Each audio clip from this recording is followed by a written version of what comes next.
E coisa boa. Quem achou Mateus capítulo 9, diga amém. Amém. O versículo é o de número 18. Está escrito assim: dizendo-lhes ele essas coisas, eis que chegou um chefe e o adorou, dizendo: minha filha faleceu agora mesmo, mas vem, impõe-lhe a tua mão, e ela viverá. E Jesus, levantando-se, seguiu, e os seus discípulos também. E eis que uma mulher que havia já 12 anos padecia de um fluxo de sangue, chegando por detrás dele, tocou a orla da sua veste, porque dizia consigo: se eu tão somente tocar sua veste, ficarei sã. E Jesus, voltando-se e vendo-a, disse: tem ânimo, filha, a tua fé te salvou. E imediatamente a mulher ficou sã.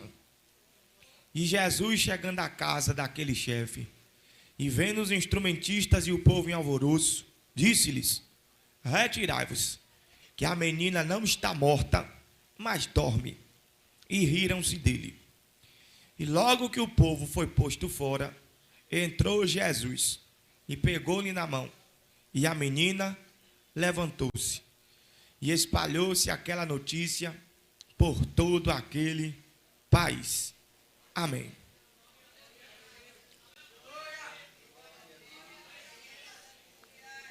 Veja bem,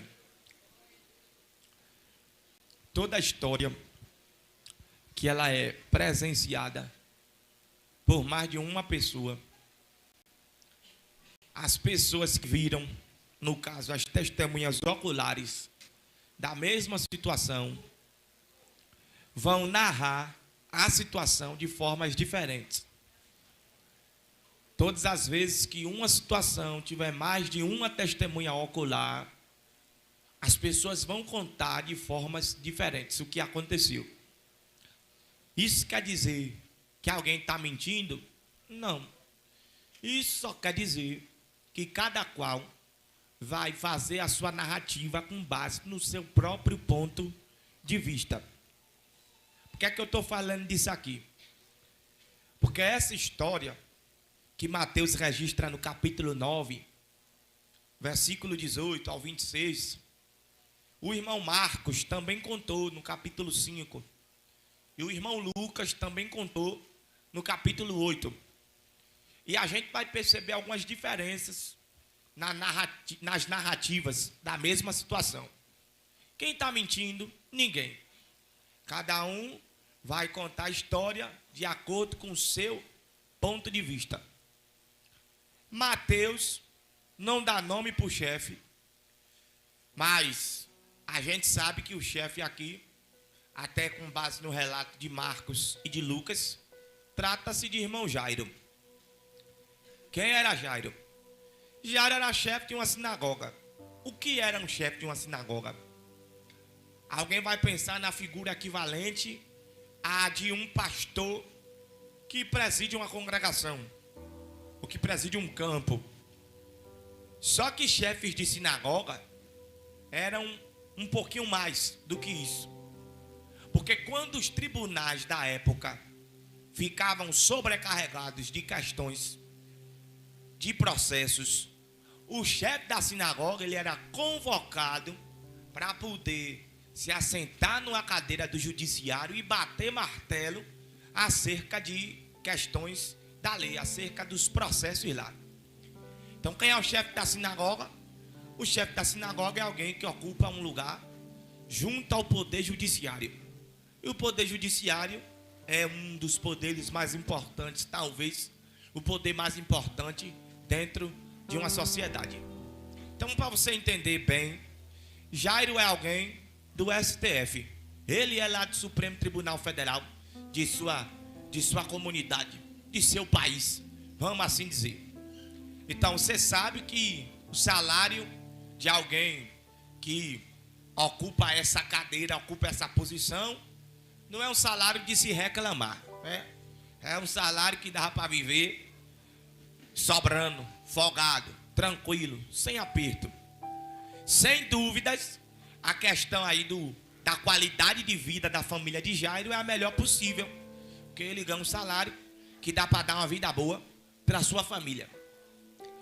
O plano de saúde da família é o melhor que tem.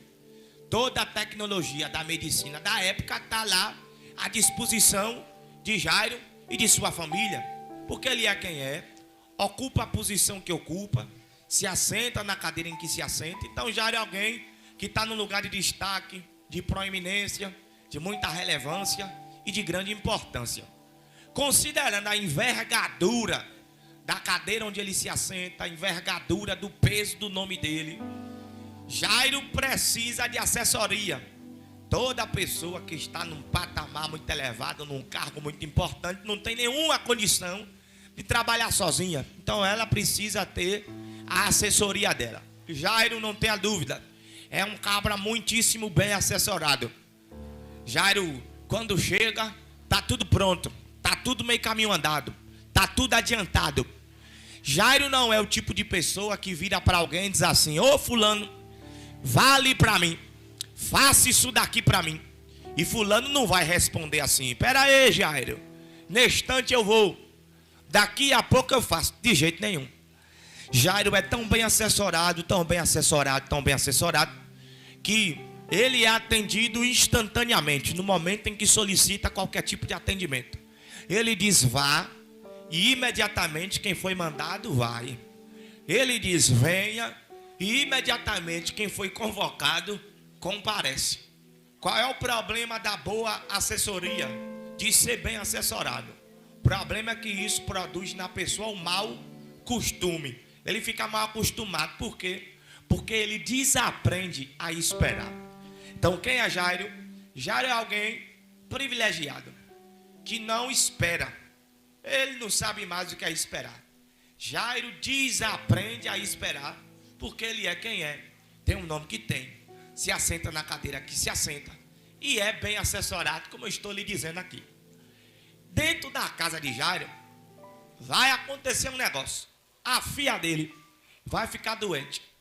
A princípio, nenhum problema, porque o plano de saúde da família é o melhor que tem. Jairo vai chamar os doutores, vai acionar o seu convênio médico, e lá vem os doutores para a casa dele.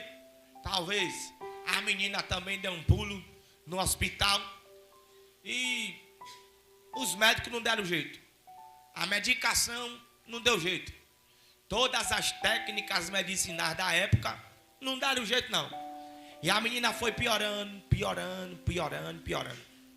Mateus vai dizer que quando Jairo sai de casa para ir atrás de Jesus, a filha dele já tinha morrido. Só que tanto Marcos quanto Lucas vão dizer diferente. Eles vão falar que quando Jairo saiu de casa para procurar Jesus, a menina não estava morta, ela estava à beira da morte. Então veja bem, depois de acionar o convênio médico, depois dos meios convencionais não terem sucesso, Jairo vai lembrar de Jesus e vai correr atrás de Jesus. Por quê? Porque a essa altura aqui, a fama de Jesus já corria por toda a terra. O homem que tem poder sobre os demônios, o homem que tem poder sobre as doenças, e o homem que tem poder até sobre a morte. O que é que Jairo faz? Sai correndo atrás de Jesus. Lá vai Jairo. Agora, como é que ele vai fazer para saber aonde é que Jesus está? Era muito fácil, porque a Bíblia revela que no lugar onde Jesus estava, para ir, afluíam as multidões. Mas não era pouca gente que cercava Jesus não, era muita gente. Em João capítulo 6, a Bíblia fala sobre uma multidão de 5.000 homens. Isso porque mulher e criança não entrou na contabilidade. Se fosse contar todo mundo, a gente passaria dos 15 e chegaria nas 20.000 pessoas brincando. Então era muita gente que cercava Jesus. Então como é que Jairo vai fazer para localizar Jesus? É só procurar alguma aglomeração considerável. Jairo sai pela rua catando aglomeração. localiza fácil, porque não é difícil descobrir onde é que 20 mil pessoas estão reunidas. Uma média. Quando ele localiza essa multidão, ele sabe.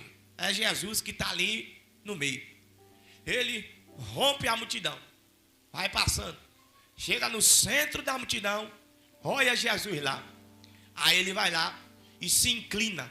Se joga no chão. Ele debruça-se sobre o próprio rosto aos pés de Jesus. Ele adora Jesus e ele faz um pedido. Ele vai se manifestar como intercessor da sua casa. Ele vai dizer: Jesus, minha filha, está pela hora da morte. Mas, se o Senhor for lá em casa e tocar nela, eu sei que ela viverá. Veja bem, Jairo acabou de chegar no pé de Jesus. Ele acabou de chegar na presença de Jesus. Mas embora ele seja novo convertido, ele se aproxima de Jesus com muita profundidade. Olha o que ele está dizendo. Se o Senhor for lá em casa e tocar, está resolvido. Olha o que ele está falando. Eu sei que o plano de saúde não fez. Eu sei que o que tanto dinheiro gasto não fez. Eu sei que a minha posição no STF não pôde fazer. Eu sei que o que a minha cadeira não pôde realizar. Eu sei que aquilo que eu tenho guardado no banco não pôde promover. Um toque, só um toque da sua mão é capaz de resolver tudo. Veja bem, diante do apelo de Jairo, Jesus aceita e diz: pronto, vamos embora para sua casa. E agora Jesus vai trocar a rota, que eu não sei para onde ele está indo, mas agora ele está indo para a casa de Jairo. Só que, vale lembrar, Jairo é um cabra tão bem assessorado que ele desaprendeu a esperar. Jairo não espera pelo atendimento, Jairo não espera pelo café, Jairo não espera. Ele é muito bem assessorado. Então, paciência é um negócio que ele esqueceu para que serve. Que ele não precisa.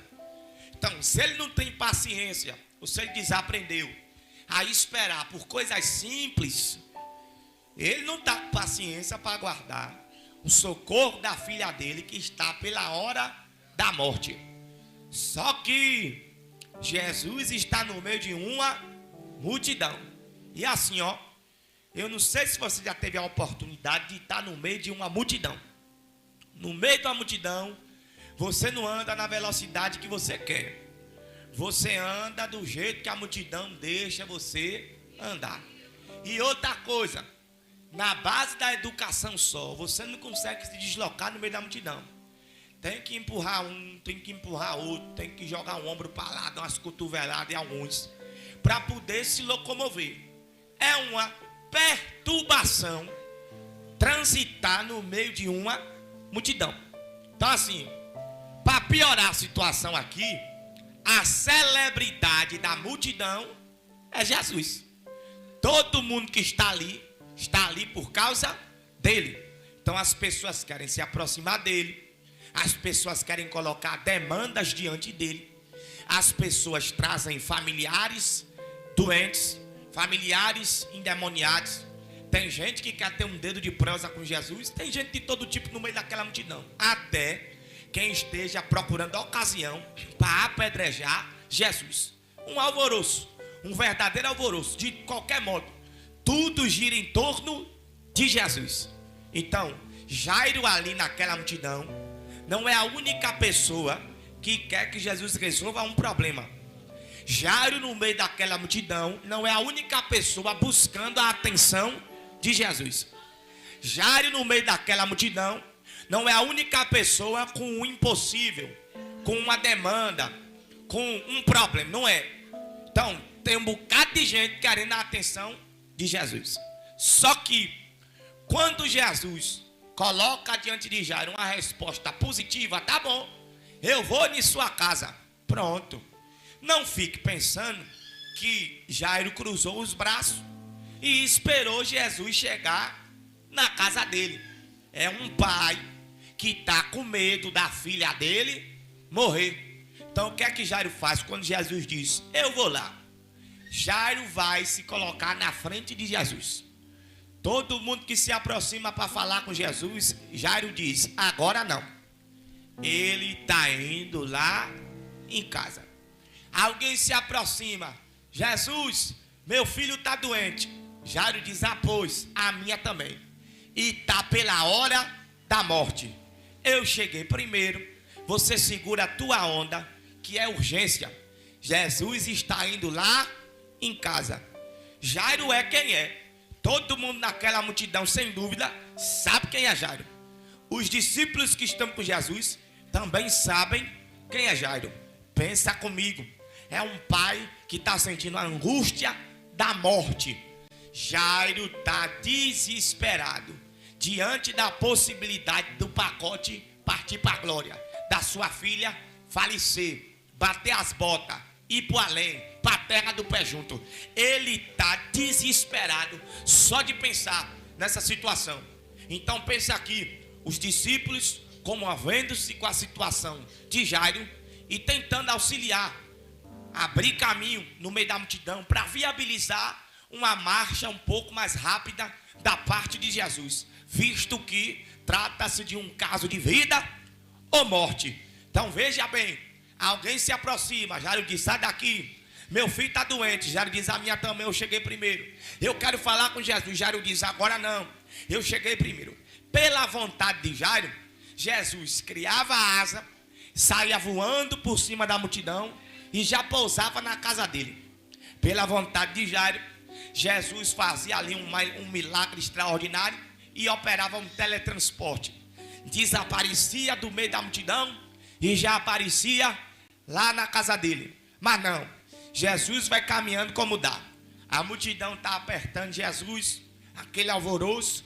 Jesus, Jesus, Jesus, quero falar com o Senhor. Tem um problema aqui para o Senhor resolver. E a multidão apertando, e a multidão apertando, e a multidão apertando. E Jairo, sai da frente, sai da frente, sai da frente. Na época não tinha sirene, para poder o pessoal entender que tinha alguém morrendo e abrir caminho. Jairo vai gritando, sai da frente, sai da frente, sai da frente. E Jesus vai andando, não correndo, não rapidamente, mas como dá, conforme a multidão vai permitindo ele caminhar. Do nada, de repente, no meio do desespero de Jairo, do medo de Jairo, da agonia de Jairo, da pressa compreensível de Jairo, do nada, Jesus inventa de parar. Jesus parou. Eu fico imaginando a cara de Jairo, a reação dele, quando viu Jesus parar. Oh, minha gente, eu fico aqui imaginando Jairo arrumando um jeito educado, não ofensivo, de reclamar com Jesus. Eu imagino Jairo dizendo algo do tipo, Senhor, eu sei que eu não sou nada, tu é tudo. Longe de mim, assim, querer ofender, mas não sei se o Senhor esqueceu, mas minha filha vai morrer. A gente daqui fazendo um movimento terrível para poder viabilizar aqui para o Senhor caminhar. E olhe só que coisa, em vez do Senhor estar andando, o Senhor está parado.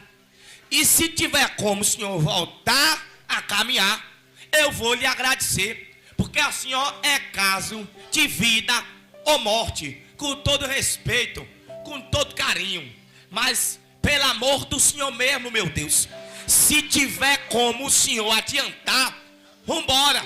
Aí Jesus olha para Jairo, sem nenhuma preocupação, sem nenhum desespero, sem nenhuma agitação, e diz assim, Jairo, relaxa aí, alguém me tocou.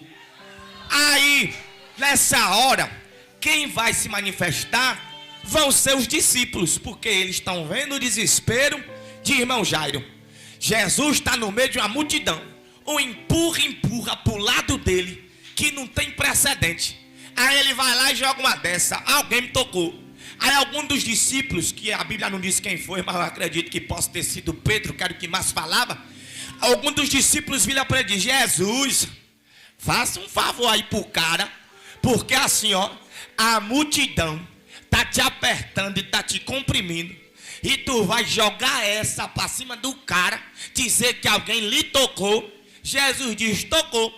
E eu quero que quem tocou em mim se manifeste, porque eu senti quando de mim saiu poder. Aí Jesus continua parado, esperando que quem nele tocou se manifeste. Quem me tocou? Quem me tocou? Quem me tocou? E Jairo: ô Jesus, vambora, vambora. Tocou, tá tocado. Vambora, vambora. E Jesus: segura a onda, Jairo. Quem me tocou? Quem me tocou? Quem foi que me tocou? Quem me tocou se manifesta. Aí daqui a pouco manifesta-se uma mulher. Quem é essa mulher? A mulher do fluxo de sangue, que vinha de 12 anos de sofrimento. 12 anos lutando contra uma doença, e ela não prosperou na luta contra essa doença em 12 anos. Mas mesmo assim, ela não desistiu. Essa mulher aqui é símbolo de resiliência, de resistência. Ela não desiste. Quando ela ouve falar que Jesus está passando, ela rompe a multidão, entra pelo meio da multidão. E a ideia dela é: se eu só tocar, se eu só tocar, não é nem nele, é na orla da veste dele, eu vou ficar curada. E ela sai em direção a Jesus com base nessa convicção. Ela não queria ser vista, ela não queria conversa, ela não queria holofote, ela não queria atenção. Ela só queria tocar na orla da veste de Jesus. Veja bem, veja bem. Mateus chama essa mulher de mulher do fluxo de sangue. Marcos chama essa mulher de mulher do fluxo de sangue. Lucas chama essa mulher de mulher do fluxo de sangue. E a gente também chama ela de mulher do fluxo de sangue. Mas se ela não morreu de fluxo de sangue, que ela foi curada, esse fluxo desapareceu da história dela desde a hora que ela tocou na orla da veste de Jesus. Então por que é que Mateus, Marcos e Lucas e a gente continua chamando ela de mulher do fluxo de sangue? Porque o ser humano é taxativo. O ser humano gosta de te chamar pelo teu problema. O ser humano gosta de te chamar pela página manchada da sua história. Só que assim, ó, Mateus chamou, Marcos chamou, Lucas chamou, a gente também chama. Mas quando Jesus foi dirigir a palavra a ela, Jesus não disse mulher do fluxo de sangue. Jesus olhou para ela e disse: filha, ô filha, filha. Porque enquanto as pessoas te chamam pelo teu problema, Jesus, quando vai se dirigir a você, ele se reporta a você, assumindo sobre a sua vida a paternidade. A despeito do teu problema, você tem um pai. A despeito da página manchada da tua história, você tem um pai. E Jesus não te trouxe hoje aqui para te chamar como o mundo te chama. Jesus te trouxe aqui hoje para te chamar de filho, para te chamar de filha.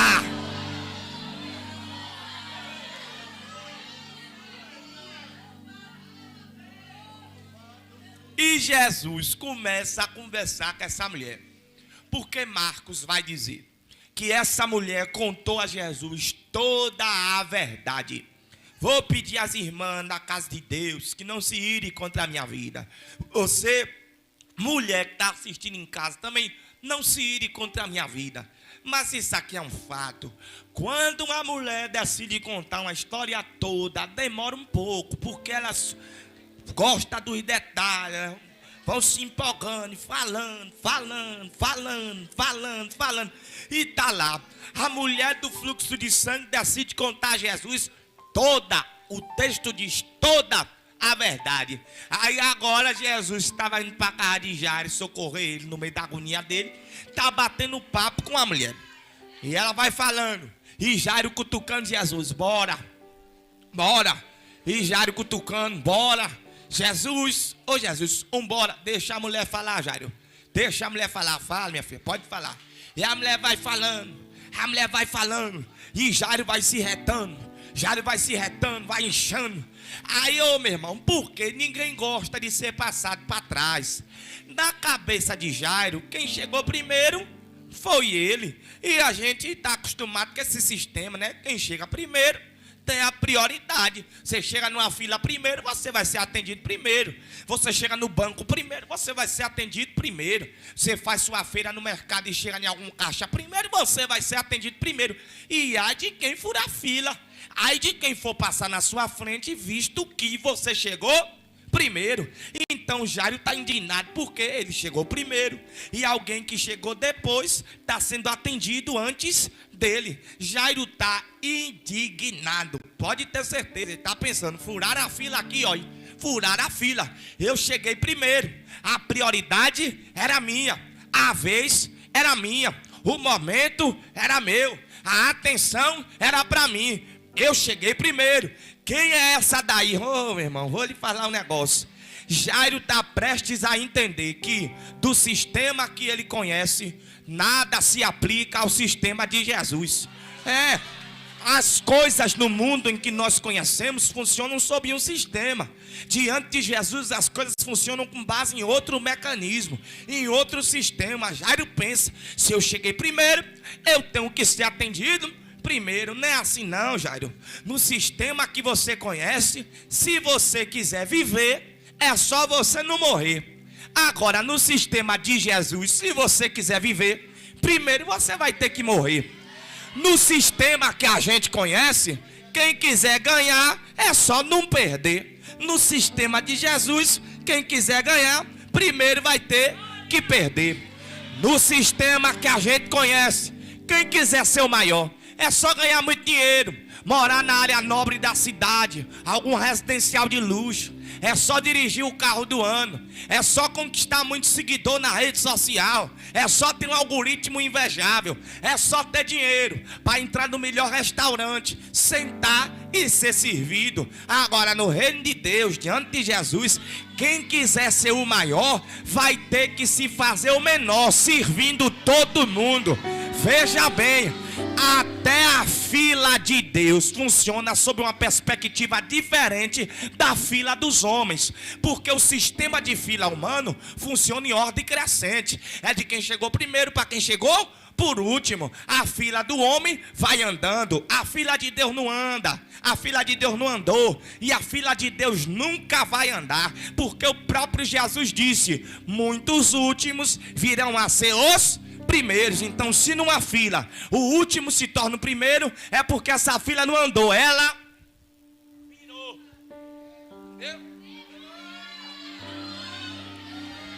A fila aqui não anda não, meu amigo, a fila aqui vira.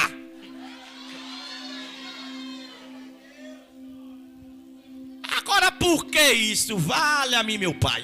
Por que isso? Se o homem está agoniado, Jesus sabe tratar de cada um conforme a necessidade de cada qual. Você talvez não esteja entendendo, mas Jesus está quebrando quebrando umas coisas aqui. Você não está, talvez ainda não tenha tido esse discernimento, mas Jesus está fazendo algo poderoso aqui. Veja bem, de um lado a gente tem Jairo, que desaprendeu a esperar, porque ele é muito bem assessorado.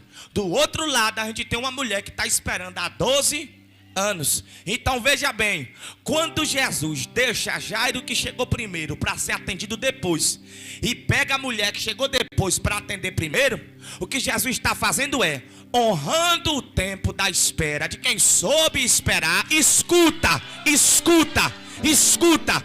E em contrapartida, do outro lado, ele está quebrando quem não sabe esperar.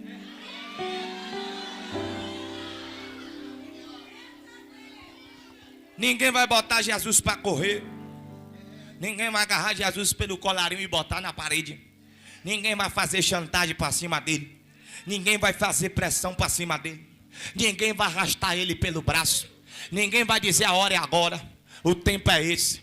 Ninguém vai botar Jesus para voar. Ninguém vai botar Jesus para teletransportar. Ninguém vai. A hora é dele, o tempo é dele, o momento é dele, o Senhor é ele. Quem determina todas as coisas é Ele. Deixa eu falar um negócio para você que vovó já gostava de dizer, e que Deus a tenha: apressado come cru. Deixa eu falar uma coisa aqui para você. O profeta Isaías disse, e parece que eu consigo ouvir a voz de profeta Isaías quebrando a barreira do tempo, reverberando e chegando na gente. Os jovens se cansam e se fadigam, mas os que esperam no Senhor renovarão as suas forças, subirão com asas como que de águias, correrão e não se cansarão, caminharão e não se fadigarão, porque tem renovo e tem poder de Deus para quem espera nele, para quem espera nele. Veja só, só existe um registro histórico de Jesus entrando em Jericó, só um. Jesus na história só entrou em Jericó uma vez e mais nenhuma. Aí vem o evangelista Lucas no capítulo 19 e registra o que é que acontece na passagem de Jesus por dentro da cidade de Jericó. Quando Jesus entra em Jericó, um homem rico, muito rico, o nome dele era Zaqueu, podre de rico. Zaqueu quis aproveitar a oportunidade de Jesus dentro de seu território para ver quem era, porque a fama de Jesus corria por toda a terra. O homem que tem poder sobre os demônios, o homem que tem poder sobre as doenças, o homem que tem poder sobre a morte, o homem que tem poder e que se diz filho de Deus. Zaqueu quis aproveitar a oportunidade que Jesus estava no seu território para vê-lo. Só que a história diz que Zaqueu era mais ou menos do tamanho de Micael. Aí o que é que acontece? Para uma pessoa pequena avistar alguém no meio de uma multidão, fica difícil. Então o que é que Zaqueu vai fazer? Ele caça um camarote para poder subir e ver Jesus lá de cima do camarote. Ele avista um pé de figueira brava e sobe no pé de figueira brava para poder ver Jesus passando. Zaqueu era muito rico com força, podre de rico. Quando Jesus vai passando, Jesus olha para cima e diz: Zaqueu, desça depressa, porque hoje me convém pousar em tua casa. Aí Zaqueu era corrupto, mas já desceu se arrependendo de sua corrupção. Porque eu vou te falar uma coisa, onde Jesus chega, acontece transformação. Quem mentia não mente mais, quem roubava não rouba mais, quem adulterava não adultera mais, quem fazia o que era errado agora se compromete com aquilo que é certo. É isso que acontece. Zaqueu chega diante de Jesus e já arrependido: Jesus, se eu tenho roubado alguém, eu vou devolver 4 vezes mais. Foi a primeira vez que eu vi vantagem em ser roubado. Se eu tiver roubado alguém, eu vou restituir 4 vezes mais. Pronto, lá vai Jesus para a casa de Zaqueu, porque como ele mesmo disse, hoje me convém pousar na sua casa. Jesus passou a noite na casa de Zaqueu. Só que, como Zaqueu era rico, muito rico, podre de rico, não é de hoje que os ricos moram em uma parte da cidade e os pobres moram em outra parte da cidade. Então, se Jesus, dentro de Jericó, está indo passar a noite na casa de Zaqueu, Jesus está indo para alguma área nobre, para algum residencial de luxo dentro de Jericó. Jesus está indo para alguma Alphaville dentro de Jericó, porque ele está indo para a casa de um dos cabras mais ricos que existia dentro daquela cidade. Lá vai Jesus para a mansão de Zaqueu. Quando o pessoal viu Jesus indo para a mansão de Zaqueu, começaram a dizer: perdeu a essência. Se soubesse quem é esse daí, não estava andando com esse daí. Já está Jesus se corrompendo. Estava bom até agora, que Jesus estava só no meio dos pobres, agora se bandiou, está se mandando para o lado dos ricos. Minha gente, deixa eu falar uma coisa para você. Quem gosta de separação é político, que fica separando preto de branco, rico de pobre, fica. Jesus não tem essas coisas aí não. Daqui a pouco eu vou dar uma palavrinha sobre isso. Palavrinha, porque palavrão você sabe que não é de Deus. Lá vai Jesus para a casa de Zaqueu. Jesus entra na casa de Zaqueu, passa a noite lá. Ele está na casa de alguém da época rico. Se fosse nos dias atuais, sem dúvida, Zaqueu teria saído aí na Forbes, Zaqueu teria saído nas revistas, enfim, o cara tinha muito dinheiro. E está lá Jesus na casa de Zaqueu. Eu me lembro de um dia desse, há tempos atrás, na verdade, ter feito uma viagem. Viagem comprida. Eu peguei 3 voos para poder chegar no destino. Quando eu chego, quem me recepcionou foi um pessoal muito rico. Rapaz, uma casa daquela eu só tinha visto na televisão e nunca pensei que ia entrar numa casa daquela. Pense, rapaz, quando eu cheguei naquela casa, eu vi tanta riqueza, eu vi o tanto que eu era pobre. Eu digo, meu Deus, isso aqui é coisa de outro mundo. E tentando fingir costume, né? Parece que os filhos do pessoal olhou para mim e disse, olha, um pobre. E foi uma coisa interessante. Quando eu cheguei, fui muito bem recebido, muito bem recepcionado, mas eu fiquei fascinado com aquela coisa de outro mundo, não dá nem para descrever.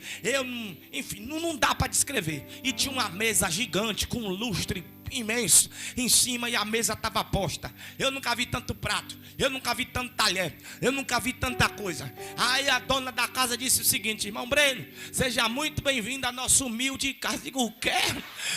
Seja muito bem-vindo. Nós decidimos fazer um almoço especial para o irmão. Assim, eu não sei se o irmão já sabe sobre essas coisas, mas assim, esses talheres e tal, hoje aqui vamos aprender aqui um pouco de etiqueta. Fizemos assim um almoço especial e tinha tanto talher. Era talher para o peixe, era talher para não sei o que, era talher para não sei o que. Tinha tanto talher, e eu com a fome, 3 voos, uma viagem demorada. Digo, minha irmã, eu vou lhe agradecer do fundo de meu coração, mas eu sou 2 pessoas. Eu sou uma pessoa sem fome e eu sou outra pessoa com fome. Com fome, eu tiro o relógio do braço, para ninguém estar me perguntando a hora, porque eu não gosto de conversa. Então assim, eu estou com a minha barriga aqui, colando nas minhas costas. Então eu vou agradecer, mas essa conversa de etiqueta vai ficar para outra hora. Puxei um garfo para cima, uma faca para cima, catei o resto dos talheres. Digo, esse aqui pode levar, que eu não quero saber de etiqueta agora não. Todo mundo começou a rir, esse Breno é engraçado. Digo, tá bom, mas eu estou falando sério.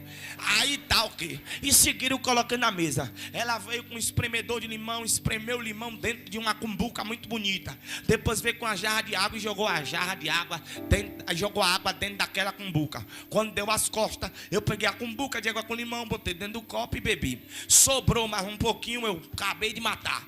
Botei no copo e bebi. Daqui a pouco ela volta. Cadê a água com limão que estava aqui? Meu Deus, eu digo, eu bebi. Aí ela, irmão Breno, não era para beber. Eu digo, era para quê? Aí ela, era para lavar os dedos, que a gente vai comer camarão. Eu digo, olha minha irmã, eu como camarão dos tempos. Eu nunca vi lavar dedo com água com limão para poder comer camarão. Ela, Breno, a água nem era mineral. Eu digo, da onde eu venho? Nós também bebemos água da torneira. Ivermectina, 2 vezes por ano, a situação está resolvida. Então Jesus estava na casa de Zaqueu, na casa de alguém da alta sociedade, na casa de alguém que dispunha dos luxos da época, que dispunha dos privilégios que o dinheiro pode proporcionar. Jesus passou a noite lá. Só que a Bíblia diz que no outro dia Jesus vai embora de Jericó. E na saída de Jesus de Jericó, a gente já não está mais em Lucas capítulo 19. A gente vai para Marcos capítulo de número 10, versículo 46 a seguir. O texto diz, e saindo Jesus de Jericó com seus discípulos e uma grande multidão, Bartimeu, cego, filho de Timeu, que estava sentado à beira do caminho, mendigava, ouvindo falar que era Jesus que estava passando, começou a clamar e a dizer, Jesus, filho de Davi, tenha misericórdia de mim. Jesus, filho de Davi, tenha misericórdia de mim. E a Bíblia diz que muitos no meio da multidão o repreendiam para que ele se calasse. Mas a Bíblia diz que ele clamava cada vez mais, Jesus, filho de Davi, tenha misericórdia de mim. E o povo insistindo em fazer Bartimeu calar a boca, tentando dissuadi-lo, tentando fazer ele desistir de clamar por Jesus, porque eles estavam convictos de que Jesus não ia se voltar para Bartimeu, não ia dar atenção a Bartimeu, não ia dedicar um tempo a Bartimeu. Agora eu te pergunto, quando Bartimeu começa a clamar e essas pessoas decidem fazer Bartimeu calar a boca, essas pessoas foram, sim ou não, uma luta na vida de Bartimeu? Responda. Não, discordo de todo mundo. Essas pessoas não foram uma luta na vida de Bartimeu, porque aqui a gente vai aprender sobre relatividade. A doutora Carolina Marçom, ela é dermatologista e membro da Sociedade Brasileira de Dermatologia. E a doutora Carolina trouxe o seguinte dado: uma pessoa adulta tem na sua cabeça algo em torno de 100 a 150 mil fios de cabelo. Como ela descobriu isso aí, eu não sei, mas o dado está aí. Uma pessoa adulta tem na sua cabeça, em média, entre 100 e 150 mil fios de cabelo na sua cabeça. É isso aí que compõe a sua cabeleira. Então, considerando que, para que você tenha uma cabeleira, você tem que ter de 100 a 150 mil fios de cabelo na sua cabeça. Se você tiver um fio de cabelo só e mais nenhum, você é o quê? Careca. Porque um fio de cabelo na cabeça é pouco. Agora vá no restaurante, peça uma comida, não precisa vir uma peruca dentro do prato, basta vir só um fio de cabelo. Você vai esticar e chamar o garçom. Por quê? Um fio de cabelo na cabeça é pouco, mas na comida... Então a gente tem aqui a relatividade das coisas. Tem coisa que é relativa, depende da situação, depende do ponto de vista, depende da maturidade de quem está dentro da situação. Então veja bem, essas pessoas que tentaram fazer Bartimeu calar a boca não foram uma luta na vida dele. Por quê? Porque tem coisa que depende da importância que você dá. E qual foi a importância que Bartimeu deu a quem tentou ele falar, a quem tentou fazer ele calar a boca? Ele não deu importância nenhuma. Por isso, para mim, Bartimeu na Bíblia é um dos maiores exemplos de maturidade. Por quê? Porque ele não dá importância àquilo que não é importante. Tem uma multidão que está perturbando, mas tem um Jesus que está passando. Deixa eu lhe falar uma coisa. Eu gosto muito de Lucas capítulo 19 versículo 1, quando a Bíblia fala sobre a entrada de Jesus em Jericó. O texto diz: e tendo Jesus entrado em Jericó, ia passando. O verbo passar está no gerúndio, passando. Jesus não estava parado, Jesus estava passando. Ele não ia ficar ali, ele estava indo embora. Alguém escreveu a seguinte frase que ficou muito famosa: tem 3 coisas na vida que não voltam atrás: a palavra dita, a flecha lançada e a oportunidade perdida. E eu já vou dizer para alguém aqui: você está muito preocupado com a multidão que te perturba, enquanto tem um Jesus que está passando. Ele está passando aqui, ele está passando na nave do templo, ele está passando na galeria. Oh, minha gente, só para lembrar para você, a gente não se reuniu aqui para qualquer coisa. O quórum de Jesus está cumprindo aqui. Aonde tiver 2 ou 3 reunidos em meu nome, ali eu estarei presente. Ele está passando aqui, ele está passando aí. Tem gente que pensa que para que Deus trabalhe, ele precisa ser direcionado. Deus não precisa ser direcionado para trabalhar. A palavra de Deus por si só é poderosa. A Bíblia diz sobre ela mesma que ela é viva e eficaz, mais cortante e mais penetrante do que qualquer espada de 2 gumes. Ela é apta para discernir pensamentos e vai lá entre juntas e medulas. Oh, minha gente, o salmista diz que a voz do Senhor despede labaredas de fogo. Então vou lhe falar, enquanto a gente está aqui falando de Jesus, enquanto a gente está aqui dizendo, a Bíblia diz, enquanto a gente está aqui ouvindo dele, glorificando a ele, ele está visitando sangue, ele está visitando ossos, ele está visitando veias, ele está visitando artérias, ele está visitando órgãos. Eu estou sentindo a graça de Jesus. A notícia que alegrou o coração de Bartimeu e fez acender dentro dele a esperança é a mesma notícia que faz meu coração pulsar e me deixa esperançoso. As crises que afetam a terra não abalam o trono de Deus. Ele ainda tem todo o poder e ele está passando por aqui. Ele está passando por aqui. Jesus, o nome que é sobre todo nome, ele está passando aqui.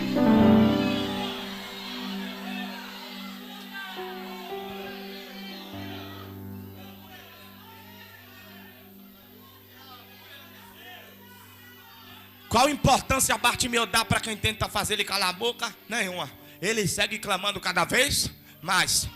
Tem situação na sua vida que você só está vendo como uma luta e como um problema porque lhe falta maturidade. Desculpe dizer, mas eu já disse. Ah, porque fulano olha para mim com cara feia, eu estou triste.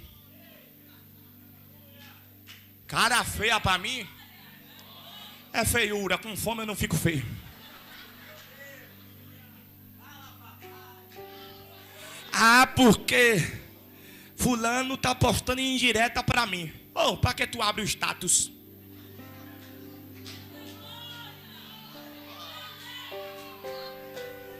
Pior é gente que foi bloqueada em rede social dos outros e fez perfil fake para continuar olhando.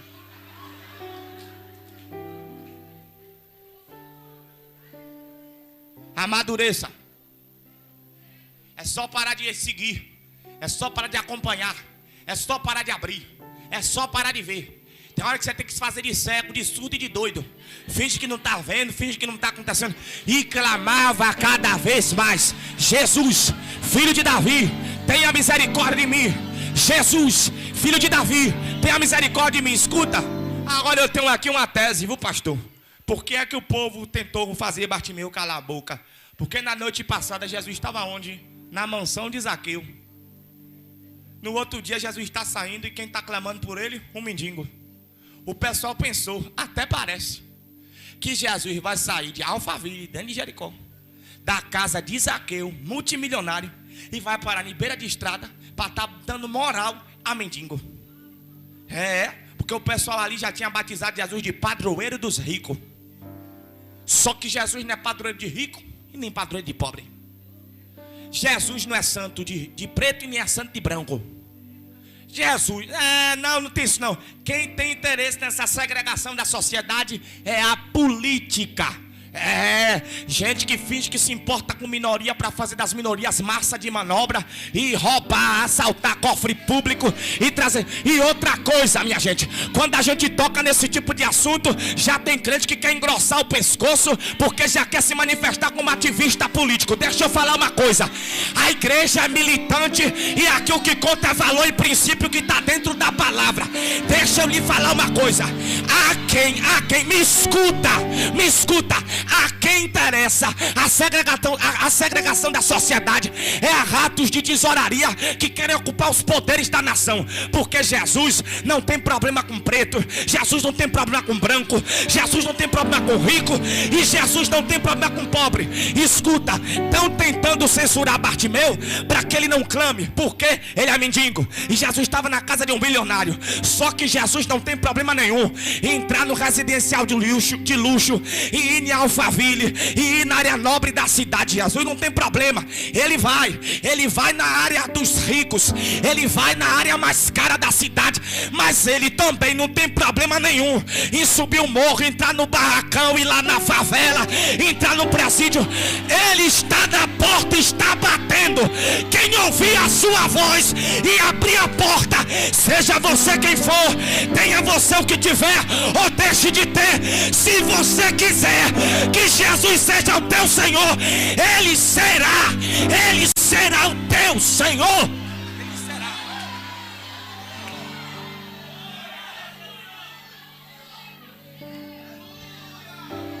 Ele será. Aí Bartimeu segue clamando e a gente caminha para a conclusão.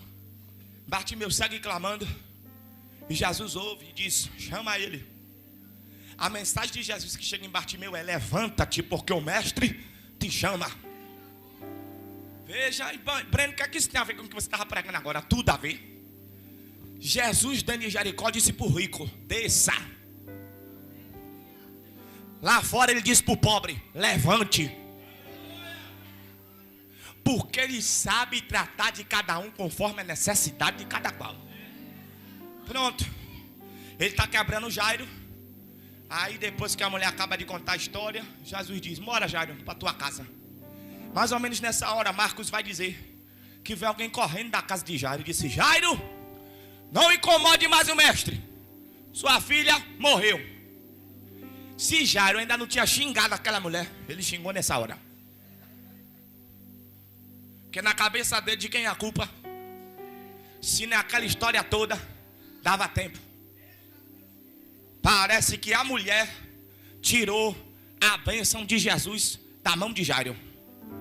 E tem gente frustrada, atribuindo a sua frustração a alguém que cruzou seu caminho. Ele roubou de mim, ela roubou de mim. Se não fosse ela, se ela não tivesse aparecido, se ele não tivesse aparecido, deixa eu te falar uma coisa: o que é teu chega na tua mão. Aquilo que levaram foi engano, não dos outros, foi seu. Engano seu, não era seu, não era seu momento, não era a sua hora, não era o tempo de Deus. E hoje Deus trouxe alguém aqui para arrancar da mente e do coração um peso desgraçado de ressentimento, de ódio, por causa dele. Foi por causa dela. Não foi nem por causa dele, nem por causa dela. Para você, Isaías 43:13, ainda antes que houvesse dia, eu sou, e ninguém há que possa fazer o que quer que seja escapar da minha mão. Operando eu, quem impedirá? Ô Jairo, não leve a mulher do fluxo de sangue a mal não, porque ela não lhe atrapalhou. Para Jesus não existe atrapalhação. Para Jesus não existe atraso. Para Jesus não existem cadeias. Para Jesus não existem correntes. Para Jesus não existem grilhões. Para Jesus não existem empecilhos. Para Jesus não existem imprevistos. Jairo, fica na tua. O que vai acontecer aqui é o seguinte: o que Jairo pediu estava muito pequeno para o tamanho do que Jesus queria fazer. O que é que Jairo quer? Que Jesus cure. Jesus não quer curar.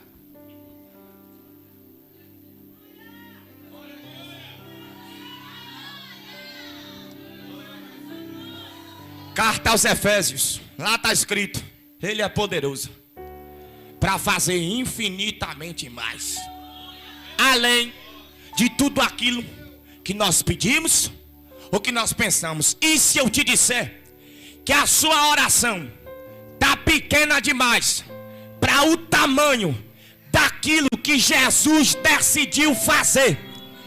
E se eu te disser que Ele não vai atender a sua oração? Não é por não te ouvir, é porque a sua proposta é muito pequena diante da proposta dele.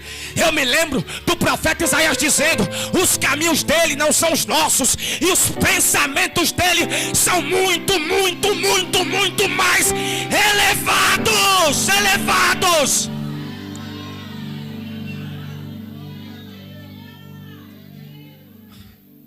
Aí Jesus olha para Jairo e diz: Jairo, não temas, crê somente. É Marcos que registra isso. Jesus olha para Jairo e diz: Jairo, não temas, crê somente.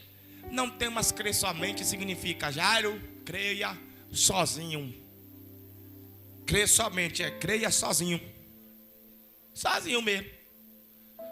Ah, ninguém lá em casa crê. Creia sozinho. Minha família não crê. Oxe, creia sozinho. Ah, não dão nada por mim. E daí? Sustenta teu negócio nos teus peitos. Crê sozinho. Sabe o que é que Jesus está dizendo a Jairo? Jairo, não ouça as conversas de lá para cá não. Porque o que vai determinar essa história não é o que eles estão trazendo de lá para cá. É o que você vai buscar, é o que você está levando daqui para lá. Bora. Jesus chega na casa de Jairo, eu fecho a Bíblia. Quando Jesus chega lá, não gosta do que vê e para na porta, não entra. O que é que Jesus vê? O texto não revela, mas o contexto histórico-cultural vai revelar isso pra gente. Quando Jesus chega na casa de Jairo, o velório já começou. Pra você ver como a família era bem resolvida de tudo. Assim como tinha plano de saúde, também tinha plano funerário. Que a menina acabou de morrer, o velório já está acontecendo. Jesus chega lá, e quando chega, estão lá os instrumentistas, o povo em alvoroço. O texto diz isso. O contexto histórico-cultural vai revelar que no meio dos instrumentistas e do povo em alvoroço também estavam as carpideiras. Quem eram as carpideiras? As carpideiras eram mulheres profissionais do luto. Mulheres que eram contratadas para poder chorar nos velórios. Ai, que coisa esquisita. As mulheres eram pagas para poder chorar nos velórios dos outros, para poder, não sei, ficar mais bonito, ficar mais emocionante, não sei. Mas era uma prática da época, era um costume até hoje em algumas regiões no Brasil. Eu não sei lá fora, mas até hoje em algumas regiões do Brasil existem ainda as carpideiras. Existe, até tempos atrás pelo menos, existiam mulheres contratadas para poder chorar. Quem tinha pouco dinheiro pagava para ela chorar mesmo, só no dia que o defunto partiu. Quem tinha um pouco mais de dinheiro pagava para elas chorarem por 7 dias. Tinha gente que tinha tanto dinheiro que chegava a pagar para que carpideiras chorassem por até 30 dias a morte dos seus entes queridos.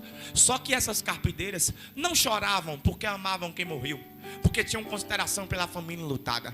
Elas não choravam porque estavam condoídas ou porque estavam consternadas.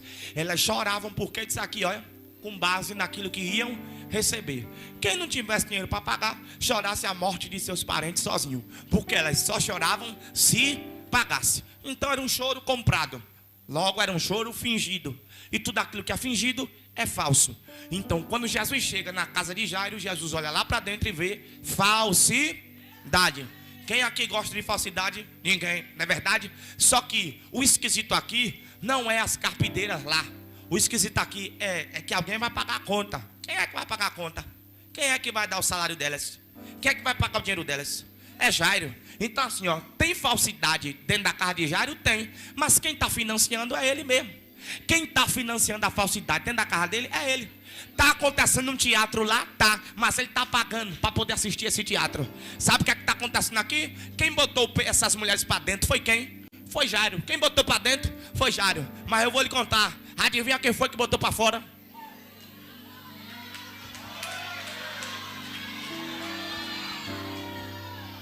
Teve gente que você botou para dentro.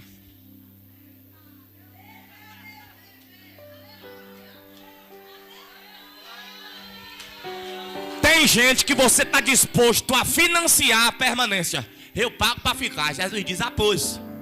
Gente que você está disposto a pagar para permanecer. Eu vou apontar a porta da rua como serventia da casa. Vou. Antes de Jesus entrar para fazer um milagre da porta, Jesus vai promover uma limpeza. Diga comigo, antes do milagre, limpeza. Olha para quem está do seu lado e diga para ele ou diga para ela, o tempo da limpeza começou. Agora. Ah, tic-tac, tic-tac, tic-tac, tic-tac, tic-tac. O tempo da limpeza começou. Deixa eu falar. Me ouça e não perca isso por nada. Vou lhe falar. Tem gente que te visita todo dia. As visitas vão começar a diminuir até que não aconteça mais. Tem gente que conversa com você no WhatsApp por demais. As conversas vão começar a diminuir até que deixem de acontecer. Eu não estou dizendo que você é de ouro. Eu não estou dizendo que você é intocável. E eu não estou mandando você fazer nada para colocar gente para fora da sua vida. Porque Jairo não fez nada para esse povo sair. Quem vai se responsabilizar por fazer alguma coisa para tirar essa galera não é você não, é Jesus. Então me ouça, dá uma segurada e me ouça, porque eu estou profetizando debaixo da autoridade de Deus. Vai ter gente que vai desaparecer e você não vai se sentir abandonado. Vai ter gente que vai sumir e você não vai se sentir desamparada. Nada disso. Você não vai mandar, oh best friend, oh minha amiga, o que está acontecendo? Estou com uma saudade. Nada disso. Você vai lembrar da noite desse dia. Jesus limpando, Jesus limpando, Jesus está limpando. Jesus está limpando. Não tente segurar do lado de dentro aqueles a quem Cristo apontará a porta da rua como serventia da casa. E eu vou lhe dizer, não tem como negociar com Jesus, porque no versículo 24 Jesus olhou para aquele povo todo dentro da casa de Jairo e com todo amor, com todo carinho, com toda consideração, Jesus disse para eles, vaza, rala peito todo mundo. E eu vou lhe falar, no versículo 24 Jesus está botando eles para fora, e no versículo 25 Mateus vai registrar o seguinte, e logo que o povo saiu, Jesus entrou. Quer dizer que se o povo não sai,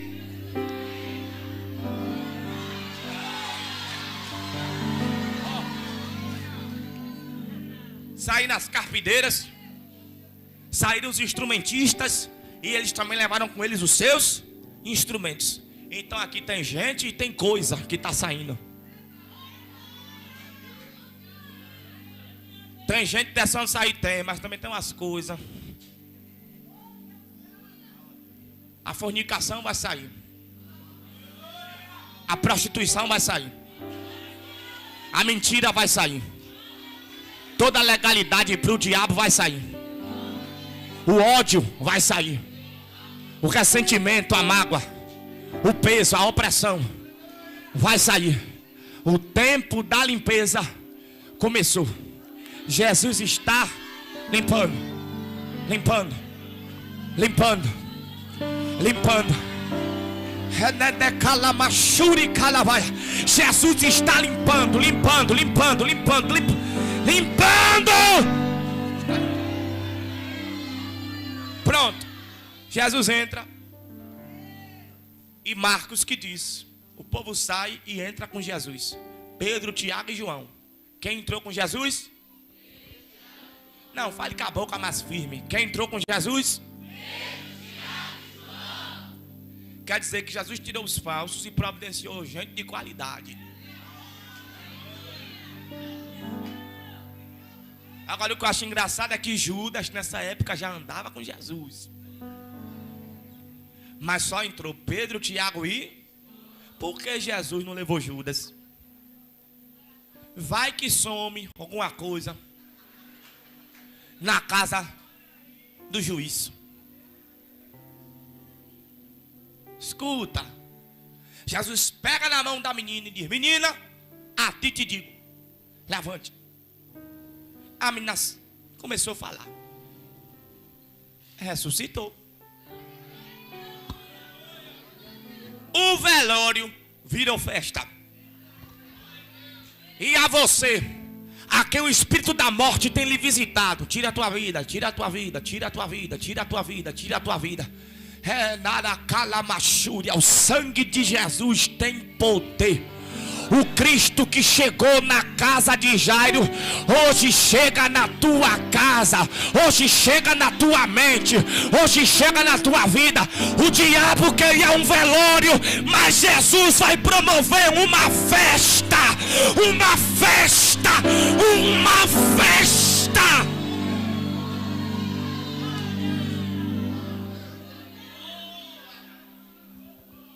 Pronto, acabou. Mateus contou essas histórias e não separou as histórias. Ele contou as histórias juntas. A ressurreição da filha de Jairo e a cura da mulher do fluxo de sangue. Marcos contou essa história e não separou as histórias. Também contou as histórias juntas. A ressurreição da filha de Jairo e a cura da mulher do fluxo de sangue. Lucas contou essa história e não separou essas histórias. Também conta essas histórias juntas. A cura da mulher do fluxo de sangue e a ressurreição da filha de Jairo. Por que ninguém separou essas histórias? Porque eles podiam, né? Ter isolado uma da outra e ter contado em capítulos diferentes. Enfim, ter separado as histórias. Por que eles não separam? Por inspiração do Espírito de Deus. Eles não separam. Quando Mateus vai escrever, aí o Espírito Santo diz: não separa não. Bota tudo junto. A cura da mulher do fluxo de sangue e a ressurreição da filha de Jairo. Aí de repente, vamos pensar aqui, está Marcos escrevendo, capítulo 5. Aí no capítulo 5 ele lembra, quando ele está escrevendo, ele lembra da cura da mulher do fluxo de sangue. Ele só escreve isso. Bota a cura da mulher do fluxo de sangue. Aí já pula para outra coisa. Vai falar dos gadarenos. Aí o Espírito Santo: ei, amassa esse papel. Rasgue, jogue fora. Escreva de novo. Conte a história da cura da mulher do fluxo de sangue junto com a ressurreição da filha e Jairo. O Espírito Santo não deixou ninguém separar. Por quê? Porque essas histórias não se cruzam à toa. Existe algo em comum entre elas. A mulher do fluxo de sangue sofria quantos anos? Pronto. Se você abrir a sua Bíblia em Marcos capítulo 5 e olhar o versículo 42, a Bíblia vai dizer que a filha de Jairo, na ocasião em que é ressuscitada por Jesus, tem 12 anos de idade. Então aqui a gente tem 12, duas vezes. 12 anos de sofrimento da mulher e 12 anos de idade da menina. O 12 na Bíblia vai aparecer muitas vezes. Jacó teve 12 filhos, a Israel foi dividida em 12 tribos. Houve um momento em que Deus abriu o rio Jordão para os filhos de Israel passarem sob a liderança de Josué. E quando Deus abre o rio Jordão para os filhos de Israel passarem na liderança de Josué, Josué ordena que cada líder de cada tribo de Israel recolha do meio do rio seco uma pedra, para que diante do Jordão edifique-se um memorial, para que Israel nunca mais se esqueça da maravilha que Deus tinha realizado naquele dia. Então, se é para cada líder de cada tribo pegar uma pedra, são 12 líderes, porque são 12 tribos, então foram 12 pedras. Edifica-se um memorial a Deus diante do Jordão com 12 pedras. O profeta Elias, no alto do Monte Carmelo, promoveu um desafio contra os profetas de Baal e de Azerá. O Deus que respondeu com fogo, esse Deus realmente é Deus. Só que antes do profeta Elias clamar pelo fogo, antes dele preparar o sacrifício, ele edifica um altar. E esse altar é edificado com quantas pedras? 12 pedras. Houve um momento na história em que Jerusalém foi invadida pelos inimigos. Os muros foram derrubados e as portas foram queimadas a fogo. Neemias se levanta e posiciona-se como reconstrutor e vai trabalhar junto com os judeus. E em 52 dias os muros foram reerguidos e 12 portas foram restabelecidas dentro de Jerusalém. Veja só, isso daqui é o Antigo Testamento. Quando a gente vai lá para o Novo Testamento, a gente vai ver que a primeira vez que Jesus abriu a boca para pregar, ele tinha 12 anos de idade. Foi quando Maria e José se esqueceram dele na festa no templo, foram embora pensando que Jesus estava voltando na carroça de algum vizinho.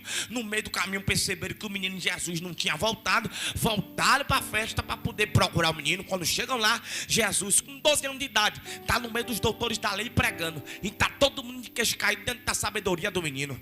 Aí Jesus vai completar 30 anos de idade e vai dar início ao seu ministério. Ele não vai trabalhar sozinho, ele primeiro monta a sua comitiva, ele vai chamar os discípulos e ele chama 12 discípulos. Minha gente, a gente vai aí voltar lá para João capítulo 6, na ocasião da primeira multiplicação de pães e de peixes. Ele alimentou 5.000, sem contar mulher e sem contar criança. Já disse, se fosse entrar todo mundo na contabilidade, teríamos uma multidão de 10, 15, 20 mil pessoas ou até mais do que isso. Depois que todo mundo come, fica farto, Jesus chama os discípulos e diz: agora recolham o que sobrou. Porque Jesus não gosta de desperdício. O não desperdício é um dos princípios da prosperidade. Jesus não gosta que a gente desperdice tempo, Jesus não gosta que a gente desperdice dinheiro, e Jesus não gosta de desperdício nem de comida. Para quem tem um olho maior do que a barriga, e toda vez que vai comer, joga a comida fora. Depois que o povo come, Jesus diz: agora recolham o que sobrou. E a Bíblia diz que os discípulos levantaram cheios 12 cestos com pedaços de pão e de peixe. A gente vai lá para o livro do Apocalipse e João vai falar de 12 um bocado de vez. 12 anjos, 12 portas, 12 pedras. Ele vai falar de 12, até sobre o diâmetro, o tamanho da cidade que ele diz ter visto. Ele fala que essa cidade mede 12.000 estádios. Quem foi que fez o dia? Não foi Deus. Quem foi que fez a noite? Também não foi Deus. Quem, pois, estabeleceu as horas do dia? Não foi Deus. Quem, pois, estabeleceu as horas da noite? Também não foi Deus. Será que é por acaso que o dia tem 12 horas e a noite também tem 12 horas, totalizando um ciclo de 24 horas num dia? Não é à toa. O 12 tem significado. Toda vez que você vê 12 na Bíblia, a Bíblia dizendo: o governo é de Deus, o governo é de Deus, o governo é de Deus, o governo é de Deus, o governo é de Deus. Então é o seguinte: quando Jesus passa por aquele caminho, no 12º ano de sofrimento da mulher do fluxo de sangue, os 12 anos de sofrimento dela era Jesus dizendo: o governo não é da doença, o governo é meu. Quando a filha de Jairo morre com 12 anos de idade e Jesus ressuscita ela, é Jesus dizendo: o governo também não é da morte, o governo é meu. Fique de pé comigo num salto de glória.